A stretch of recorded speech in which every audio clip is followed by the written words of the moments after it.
بسم اللہ الرحمن الرحیم۔ السلام علیکم ورحمۃ اللہ وبرکاتہ۔ بسم اللہ الرحمن الرحیم۔ عزیز طلبہ، امید ہے آپ سب خیریت سے ہوں گے۔ آج کے اس سبق کے اندر ہم سبق نمبر 18 شروع کریں گے۔ ہمارے آج کے اس سبق کا عنوان ہے الرباعی المجرد والمزید فیہ، رباعی مجرد اور رباعی مزید فیہ۔ اس سے قبل اسباق کے اندر ہم ثلاثی مجرد اور ثلاثی مزید فیہ کے ابواب پڑھ چکے ہیں۔ 6 ابواب ثلاثی مجرد کے تھے اور 12 ابواب ثلاثی مزید فیہ کے تھے۔ گویا ہم ثلاثی سے متعلق 18 ابواب کا بیان پڑھ چکے ہیں۔ آج کے اس سبق سے ہم رباعی مجرد کا اور پھر اس کے بعد رباعی مزید کا بیان پڑھیں گے۔ رباعی مجرد ایسا صیغہ ہوتا ہے کہ جس کے اندر 4 حروف اصلی ہوتے ہیں۔ اس سے قبل جس فعل کے بارے میں ہم نے پڑھا تھا اس کے اندر 3 حروف اصلی تھے، اس کو ثلاثی کہا جاتا تھا۔ اور رباعی مجرد اس کو کہیں گے کہ ایسا صیغہ جس کے 4 حروف اصلی ہیں اور اس میں کسی قسم کے اور حرف کی زیادتی نہیں ہے۔ الرباعی یہ ربع سے ہے، 4 کو کہتے ہیں، اور المجرد اس کا مطلب یہ ہے کہ خال عن الزیادہ، یعنی وہ زیادتی سے یا اضافے سے خالی ہے، اس کے اندر کسی قسم کا حروف کا اضافہ نہیں ہے۔ اس کے بعد المزید فیہ یعنی رباعی مزید فیہ، یہ وہ افعال ہیں کہ جن کے 4 اصلی حروف کے ساتھ کچھ اور حروف کی زیادتی اور اضافہ موجود ہے۔ آگے ایک کے بعد دیگرے انشاءاللہ ہم مجرد اور مزید فیہ کے تمام ابواب کو پڑھیں گے۔ تو آئیے کتاب کی عبارت شروع کرتے ہیں۔ حینما فرغنا من ابواب الثلاثی المزید فیہ غیر الملحق المسمى بالمطلق نبین الآن الرباعی المجرد والمزید فیہ قبل بیان الملحقات لتوقف معرفت الملحقات علیہ۔ کہتے ہیں ہم ثلاثی مزید فیہ کے ابواب سے جن کو ہم نے غیر ملحق یعنی مطلق کہا تھا فارغ ہو گئے ہیں۔ اب ہم رباعی مجرد اور رباعی مزید فیہ کا بیان شروع کریں گے اور اس کو ہم ملحقات سے پہلے ذکر کریں گے۔ اس کی وجہ یہ ہے لتوقف معرفت الملحقات علیہ، کہ ملحقات کا سمجھنا وہ اسی پر موقوف ہے، اسی کی بنیاد پر، یعنی رباعی مجرد اور رباعی مزید فیہ کی بنیاد پر ہم ملحقات کو پہچان سکیں گے، سمجھ سکیں گے۔ آگے دیکھیے الرباعی المجرد، رباعی مجرد۔ اعلم ان للرباعی المجرد بابا واحدا، آپ کو اس بات کا علم ہونا چاہیے کہ رباعی مجرد کا ایک باب ہے، یعنی ایسا باب جس کے اندر صرف 4 حروف ہوں اور 4 اصلی ہوں، وہ ایک ہی ہے۔ کون سا باب ہے؟ الفعللۃ، مثالہ البعثرۃ۔ الفعللۃ کی مثال یہاں پر البعثرۃ دی گئی ہے، جس کا مطلب ہے بکھیرنا، منتشر کرنا۔ وعلامتہ کون 4 حروف اصلیۃ فی الماضی فقط، اور اس باب کو پہچاننے کی علامت یہ ہے کہ اس کے صیغہ ماضی کے اندر صرف 4 حروف ہوتے ہیں اور 4 اصلی ہوتے ہیں۔ اور یہ بات بھی ذہن میں رہے کہ یہ فعل متعدی بھی استعمال ہوتا ہے اور لازم بھی استعمال ہوتا ہے۔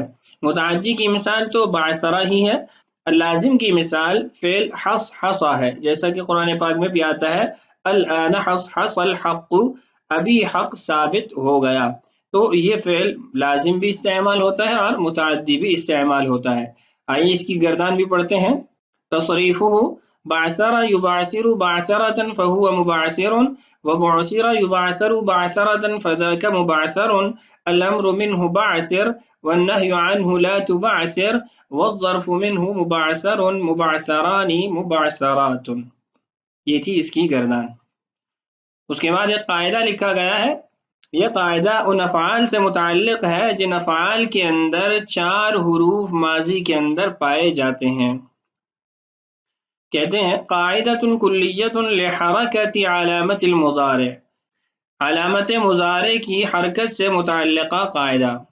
ان كانت في الماضي 4 أحرف أصلية كانت أو زائدة فتكون علامة المضارع مضمومة أبدا۔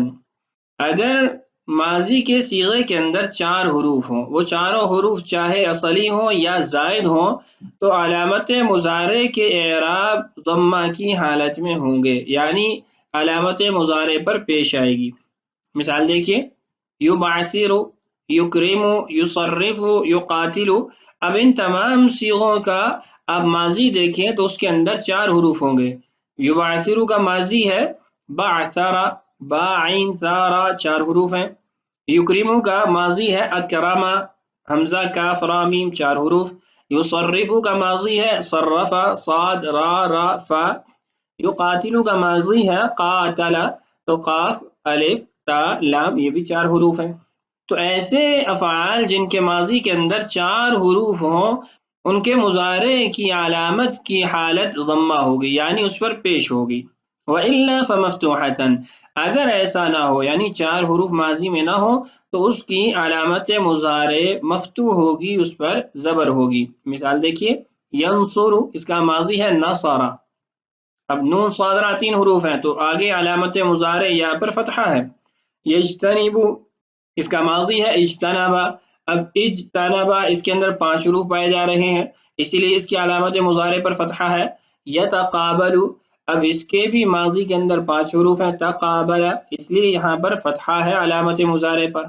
تو یہ قاعدہ آپ کے ذہن میں رہے کہ جس ماضی کے حروف 4 ہوں گے، چاہے وہ اصلی ہوں یا زائد ہوں، ہم اس کے مضارع کی علامت پر ضمہ لائیں گے یعنی پیش دیں گے۔ اس کے بعد ہے الرباعی المزید فیہ، رباعی مزید فی۔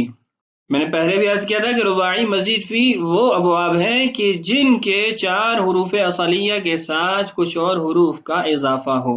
اب یہاں پہ یہ کہتے ہیں وَهُوَ إِمَّا أَن يَكُونَ بِدُونِ حَمْزَةِ الْوَصْلِ أَوْ مَعَ حَمْزَةِ الْوَصْلِ۔ یہاں پر بھی رباعی مزید فی کے ابواب 2 قسموں کے ہیں، کبھی اس کے ساتھ حمزہ وصلی ہوگا، کبھی بغیر حمزہ وصلی کے ہوگا۔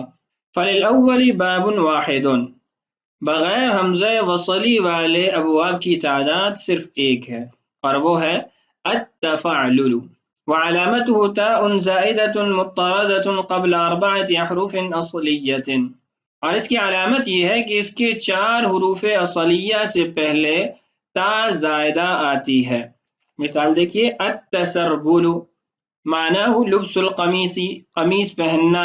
اب آپ دیکھیں التسربل کے اندر سین را با لام یہ حروف اصلی ہیں اور ان سے قبل تا زائدہ آئی ہوئی ہے، تو یہ اس باب کی علامت ہے، یعنی باب تفاعل کو اس سے پہچانا جائے گا۔ اور آپ دیکھ رہے ہیں کہ اس کے اندر حمزہ وصلی نہیں ہے۔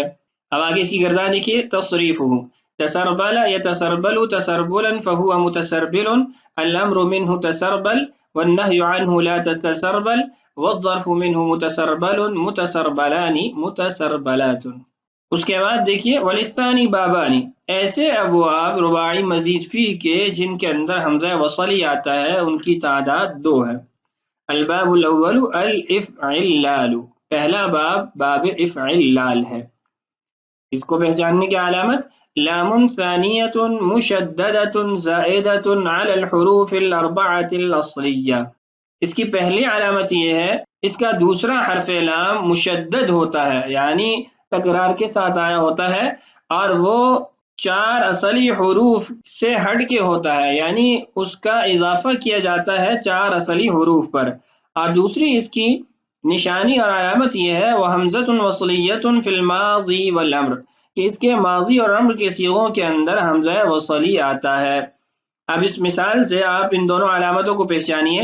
مثل الاقشعرار، اب اقشعرار کے اندر قشعر یہ اصلی حروف ہیں، قاف شین عین را۔ اب ہم نے کہا پہلی علامت یہ ہے کہ اس کا دوسرا لام کلمہ مشدد ہوگا، یعنی اس پر تشدید ہوگی۔ اب قشعر کے اندر پہلا لام کلمہ عین ہے اور دوسرا را ہے۔ اب یہاں پر 2 را موجود ہیں، مصدر کی وجہ سے اس کے درمیان الف آیا ہے۔ آپ نیچے صیغے میں دیکھیے اقشعر را، وہاں پر مشدد حالت میں پایا جا رہا ہے، تو دوسرا لام را ہے جو کہ تشدید کی صورت میں، تکرار کی صورت میں یہاں موجود ہے اور وہ 4 حروف اصلیہ سے زائد ہے۔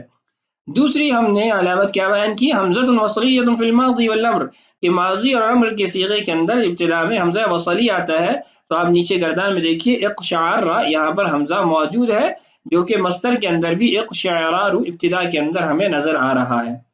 الاقشعرار کا مطلب ہے ای قیام شعر علی البدن من الفزع خوف کی وجہ سے انسان کے جسم کے بال کھڑے ہو جانا، رونگٹے کھڑے ہو جانا. اس کی گردان دیکھیے. تصریف ہو اقشعر يقشعر اقشعرارا فهو مقشعر، الامر منه اقشعر اقشعر اقشعرر، والنهي عنه لا تقشعر لا تقشعر لا تقشعرر، والظرف منه مقشعر مقشعران مقشعرات. آگے اعلان لکھا ہے اقشعر يقشعر كانتا في الاصل اقشعرر يقشعرر. اقشعر يقشعر اصل میں اقشعرر يقشعرر تھا. وهكذا الصيغ الاخرى من هذا الباب، اور اسی طریقے سے اس باب کے تمام صیغے آتے ہیں. جرى فيها الادغام على طريق الاحمرار. افعلال جو ہم ثلاثی مزید فی کے اندر پڑھ چکے ہیں، احمرار جس کی مثال ہم نے پڑھی تھی، وہی ادغام کی صورت یہاں پر جاری ہوئی ہے. والفرق بينهما أن ما قبل المتجانسين كان ساكنا ها هنا، فلذا نقلنا حركة الأول إلى ما قبله. ان دونوں میں فرق یہ ہے کہ یہاں پر ان متجانسین یعنی ایک جیسے دونوں حروف سے پہلے ساکن تھا، اس لیے ہم نے ان دونوں حروف میں سے پہلے حرف کی حرکت کو ما قبل منتقل کر دیا. فصار اقشعر من اقشعرر، تو اسی وجہ سے صیغہ جو اصل میں اقشعرر تھا وہ اقشعر بن گیا. ثم قمنا بالادغام فصار اقشعر، پھر ہم نے ان کا آپس میں ادغام کیا تو صیغہ اقشعر بن گیا. بات کا خلاصہ یہ ہے کہ احمر اصل میں احمرارا ہے. اب آپ دیکھیں کہ احمرارا وہاں پر دو را جو متجانس حروف ہے، ایک جیسے حروف ہے، ان سے قبل میم ہے تو میم مفتوح ہے، اس پر حرکت پہلے سے موجود ہے. لیکن اقشعرارا کے اندر جو دو حروف ایک جیسے ہیں، دو را، اس سے پہلے جو عین ہے وہ ساکن ہے، اس پر حرکت نہیں ہے. یہ دونوں میں فرق ہے. تو یہاں پر جو عین پر فتحہ ہے وہ ہم نے دراصل پہلے را سے منتقل کی ہے. یہ دونوں صیغوں میں فرق ہے. ہمارا دوسرا حمزہ وصلی کا باب ہے الافعلال.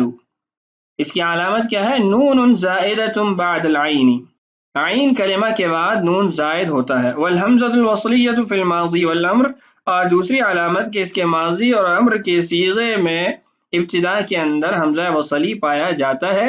مثال دیکھیے الابرنشاق ای الفرح والسرور، ابرنشاق خوشی کو کہتے ہیں. گردان کے اندر ان دونوں علامات کو ہم پہچانتے ہیں. تصریفہ ابرنشاقا. اب آپ دیکھیں یہ ماضی کا صیغہ ہے اور اس کے جو اصلی حروف ہیں وہ ہیں برشاقا. اب با فا کلمہ ہے، را عین کلمہ ہے، اور شین اور قاف یہ لام کلمہ ہے. اب آپ دیکھیے کہ عین کلمہ را ہے، اس کے بعد نون زائد ہے، تو یہ اس باب کی پہلی علامت ہے. اور دوسری علامت ابتدا میں حمزہ وصلی ماضی اور امر کے صیغے میں، تو آپ دیکھ رہے ہیں کہ یہاں ماضی کی ابتدا میں حمزہ موجود ہے. اب اسی گردان پڑھتے ہیں ابرنشق یبرنشق ابرنشاقا فهو مبرنشق، الامر منه يبرنشق والنهي عنه لا تبرنشق، والظرف منه مبرنشق مبرنشقان مبرنشقات. تو یہ تھی گردان اس باب. تو آج کے سبق کے اندر ہم نے رباعی مجرد اور رباعی مزید فی کے ابواب جانے، اور اس کے ساتھ ہم نے مضارع کی علامت کی حرکت کو پہچانا. اگر باب کے ماضی کے صیغے میں 4 حرف ہوں تو اس کی حرکت کیا ہوگی، اگر 4 سے کم و بیش ہوں تو پھر حرکت کیا ہوگی. تو آج کا ہمارا سبق مکمل ہوا. اگلے سبق میں انشاءاللہ ہم سبق سے متعلقہ مشق حل کریں گے. اللہ تعالی ہمارے لیے اسباق کا سمجھنا آسان فرمائے. اللہ تعالی ہم سب کا حامی و ناصر ہو. السلام علیکم ورحمۃ اللہ.